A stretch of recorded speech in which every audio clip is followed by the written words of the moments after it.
Otitis media means inflammation of the middle year cleft.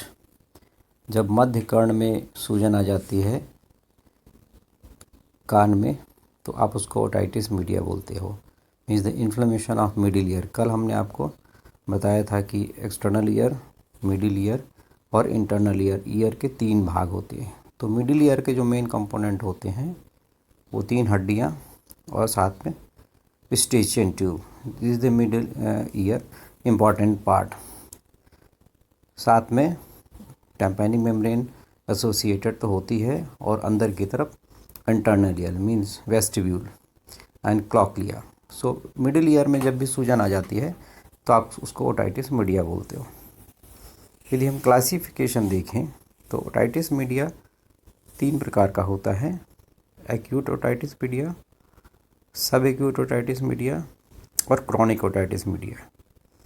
तो acute otitis media में काफ़ी तेज़ी से अचानक साइन आते हैं, सिम्टम आते हैं, less than 3 week course, that is called acute otitis media.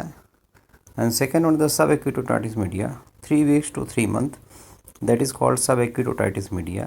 And then chronic otitis media 3 months or longer, that is called chronic otitis media. तो इस तरीके से 3 हो गया, एक्यूट, सब एक्यूट एंड क्रॉनिक। अब बात आती है एक्यूट ओटाइटिस मीडिया की, स्पेशली सपुरेटिव ओटाइटिस मीडिया, क्योंकि ओटाइटिस मीडिया एक्यूट में भी सपुरेटिव और नॉन सपुरेटिव दोनों तरीके का हो सकता है, but suppurative is important. Otitis media, suppurative otitis media जहाँ की कान से पस आता है और ये वो एक्यूट फॉर्म में है, इसलिए हम उसको ASOM बोलते हैं। इटोलॉजिकल सवाल, इटोलॉजी का जहाँ तक सवाल है, इटोलॉजिकल फैक्टर का सवाल है, तो ये ज़्यादातर बच्चों में होता है क्योंकि इनके स्टिचिंग ट्यूब की लेंथ जो है कंपैरेटिवली शॉर्ट होती है। और ओटाइटिस मीडिया हमेशा इन्फेक्टिव होगा।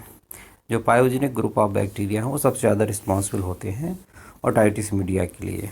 प्रीडिस्पोजिंग फैक्टर भी ओटाइटिस मीडिया में हमेशा मिलेंगे, जैसे किसी को एडिनोइड है, टॉन्सिलाइटिस है, राइनाइटिस है, साइनसाइटिस है, फेरेंजाइटिस है और दूसरे भी सेकेंड इन्फेक्शन यदि हैं तो उसकी वजह से क्लेफ्ट पैलेट है, क्लेफ्ट लिप है, उसके साथ भी एसोसिएटेड ये हो सकता है। चोट भी रिस्पॉन्सिबल फैक्टर के रूप में हो सकती है टाइम्पैनिक मेम्ब्रेन में। कभी कभी हेड इंजरी में भी ये देखा जाता है। तो बर्थ ट्रॉमा, हेड इंजरी, इस तरीके से जो है पैरोट्रॉमा, इन सभी कंडीशंस में जो है ओटाइटिस मीडिया हो सकता है। तो ओटाइटिस मीडिया का जो इम्पोर्टेंट एक्साइटिंग फैक्टर है that is infective. The factor either bacterial infection, specially pyogenic group of the bacteria जो इन्वॉल्व होते हैं वो रिस्पॉन्सिबल फैक्टर होते हैं। कभी कभी जो इम्पोर्टेंट फैक्टर, जो प्रोडिस्पोजिंग फैक्टर है कि ill ventilation, overcrowding, swimming in infected ponds, ये भी स्विमिंग इन्फेक्टेड पॉन्ड के अलावा ड्रिंकिंग इन्फेक्टेड मिल्क, तो ये भी एक प्रोडिस्पोजिंग फैक्टर कई जगह आपको देखने को मिलेगा जो ओटाइटिस मीडिया के लिए रिस्पॉन्सिबल। फॉल्टी जो है फीडिंग पोस्चर ऑफ बेबी, यदि बेबी का मिल्क फीडिंग ठीक से मदर्स नहीं करा रही हैं तब भी उनके स्टिचिंग ट्यूब में, कान में जो है स्टिचिंग ट्यूब से होते हुए मिल्क चला जाता है और आगे चल कर के उनको ओटाइटिस मीडिया की प्रॉब्लम हो जाती है, छोटे बच्चों में भी। तो these are the some predisposing factor behind the otitis media. अब बात आती है पैथोलॉजी एंड स्टेजेस की। तो यहाँ जो स्टेजेस दिखाई पड़ रही हैं, पहली स्टेज होती है कैटरल स्टेज, जबकि इसमें सूजन शुरू होती है ना। It is characterize by the occlusion of stitching tube की। एक्यूट इन्फ्लेमेशन है तो स्टिचिंग ट्यूब में विडिमा हो जाए, स्टिचिंग बंद हो जाएगी तो वहाँ पर कंजेशन हो जाएगा काफ़ी। तो ये पहली स्टेज होती है, that is called catarrhal stage. The second stage is called the stage of exudation. अब यहाँ पर पस आना शुरू हो जाएगा, पस बनना शुरू हो जाएगा। यहाँ पर एक्जुडेशन में collection of the middle year, यहाँ पर एक्जुडेट कलेक्ट होना शुरू हो जाएगा मिडिल ईयर में, जो कि टाइम्पैनिक मेम्ब्रेन को बाहर की तरफ पुश करता है। तो शुरू में पस तो प्यूरुलेंट होता है, आगे चल कर के ये म्यूकॉइड होता है, आगे चल कर ये ग्रेजुअली प्यूरुलेंट हो जाता है, पीला हो जाता है। तो ये सेकेंड स्टेज है, स्टेज ऑफ एक्जुडेशन।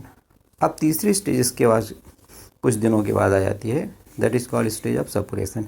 अब पूरी तरीके से यहाँ पस बन चुका हो सकता है, हो चुका होता है और पूरा का पूरा पस जो है अंदर की तरफ एक्युमुलेट हो जाएगा। पस बाहर नहीं निकल पा रहा है क्योंकि टाइम्पैनिक मेम्ब्रेन बंद है। दूसरा, स्टेचन ट्यूब में इडिमा की वजह से पस बाहर नहीं निकल सकता स्टेचन ट्यूब से भी, तो ये पूरी तरीके से बंद है, इसलिए यहाँ पर पस इकट्ठा होगा और धीरे धीरे धीरे धीरे ये प्रेशर एग्जर्ट करने लगेगा टेम्पेनिंग मेम्ब्रेन के ऊपर, क्योंकि टेम्पेनिंग मेम्ब्रेन सबसे डेलिकेट पार्ट है और आगे चल करके टेम्पेनिंग मेम्ब्रेन फट भी सकती है और वहाँ से पस भी आने लगता है, जिसको आप बोलते हैं स्टेज ऑफ एक्जुडेशन और स्टेज ऑफ डिस्चार्ज। धीरे धीरे यहाँ पर पस आना लगेगा, डिस्चार्ज होने लगेगा।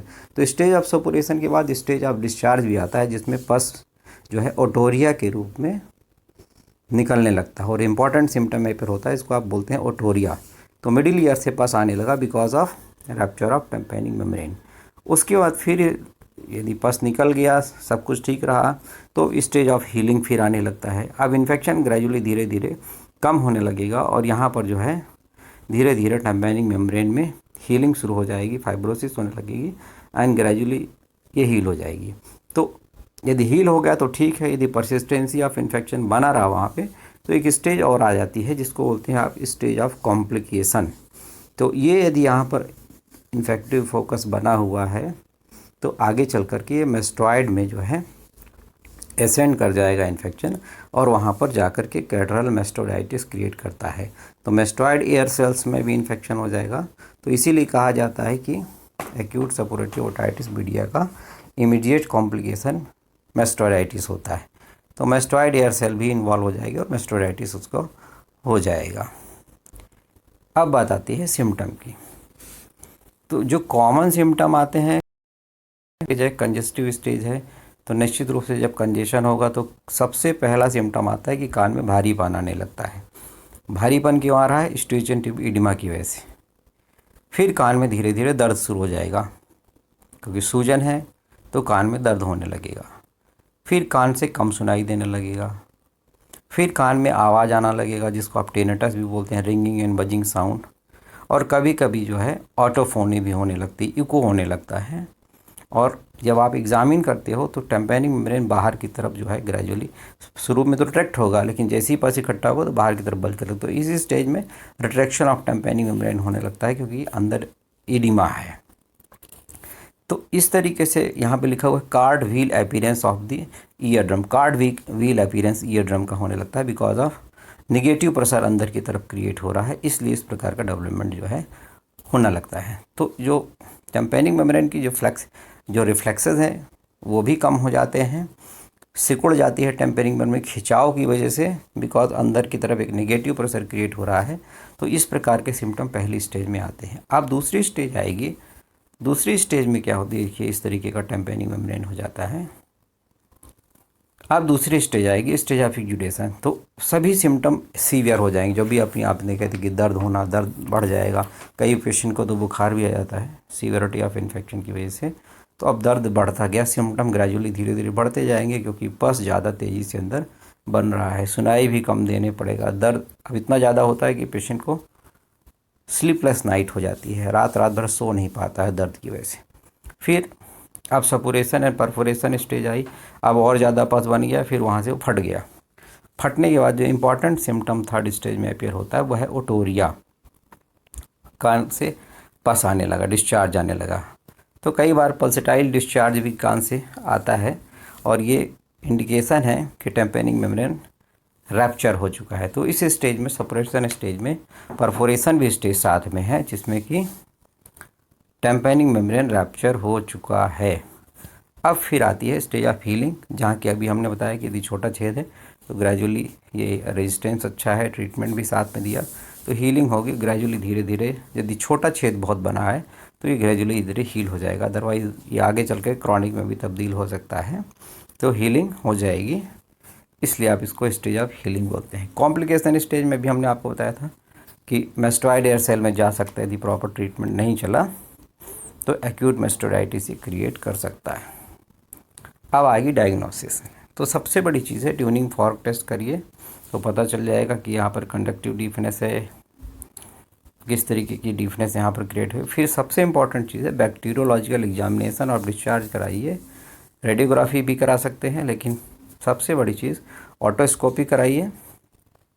रेडियोलॉजिकल ग्राफी कराइए, रेडियोग्राफी कराइए, साथ में बैक्टीरियोलॉजिकल एग्जामिनेशन कराइए डिस्चार्ज का, तो कन्फर्मेटरी डायग्नोसिस हो जाती है कि ये जो है ओटाइटिस मीडिया है। वैसे भी आप एग्जामिन जब करते हैं, ऑटोस्कोपी करते हैं, तो ये कन्फर्म हो जाता है परफोरेशन हुआ है, इसका मतलब ओटाइटिस मीडिया ही था।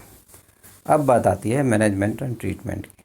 तो यहाँ दो तरीके से ट्रीटमेंट, बिफोर रैप्चर, यदि फटा नहीं है तो पहले आप रेस्ट दीजिए मरीज को, कान को 2 बूंद 2 ड्रॉप पेलेंटिगो मदर टिंचर डालिए और उसको बंद कर दीजिए, उससे दर्द भी कम होगा। स्टीम इनहेलेशन दीजिए जिससे कि एडिमा कम हो स्टेचन ट्यूब का, और एडिमा कम होने से ही पेशेंट को रिलीफ होता है। एंटी इन्फ्लामेटरी मेडिसिन दीजिए, साथ में ऐसी दवाइयाँ दीजिए जो बैक्टीरियल मल्टीप्लिकेशन को कम करती हैं, लाइक हीपर सल्फ, मायरिस्टिका सेविफेरा, ये दवाइयाँ दीजिए, तो यहाँ पर इन्फ्लेमेशन भी कम होगा, पेशेंट को रिलीफ मिलेगा। और यदि ऐसी स्टेज में आपके पास पेशेंट आए कि फट ही चुका है, टोरिया हो रहा है इसको, तो सबसे पहले टॉयलेटिंग ऑफ ईयर करिए, ड्राई टॉयलेटिंग, कान को सूखी सफाई करिए ईयरबड से, फिर आप कान को बंद कर दीजिए कॉटन सॉप से, जिससे कि अंदर किसी तरीके की कोई इन्फेक्टिव फोकस या एजेंट ना जा सके। फिर सिस्टमिक ट्रीटमेंट जैसे मॉडर्न मेडिसिन में करते हैं, वहाँ तो एंटीबायोटिक ट्रीटमेंट है जो सबसे ज़्यादा जो है चलाया जाता है, और एंटीमाइक्रोबियल ट्रीटमेंट दी के इसको ड्राई करने की कोशिश की जाती है।